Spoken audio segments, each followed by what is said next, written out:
I'm Dr. Robert Lazzara, and the doctor is in. Today's topic, mitral regurgitation.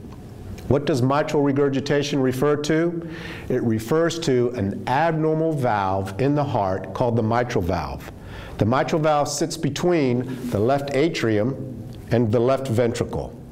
It looks very much like a parachute, or two halves of a parachute. When the heart squeezes, the mitral valve comes together. When the heart relaxes, the mitral valve opens and allows blood to rush from the left atrium into the left ventricle. When the valve is abnormal, the heart will squeeze and one of the leaflets of the mitral valve may prolapse. Then what happens is when the left ventricle squeezes, blood rushes backwards into the left atrium and it can go backwards into the lung. What are some of the symptoms of mitral regurgitation? The most common is shortness of breath, followed by getting tired very, very easily. How do you make the diagnosis of mitral regurgitation? If you have these symptoms, you go see your doctor.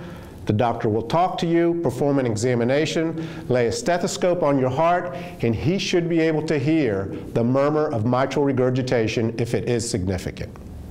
Treating mitral regurgitation depends upon just how severe it is. In the early stages, medication may be fine.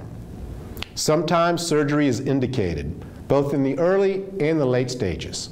The good news is that the surgery can be performed minimally invasively, and the majority of mitral valves can be repaired instead of replaced.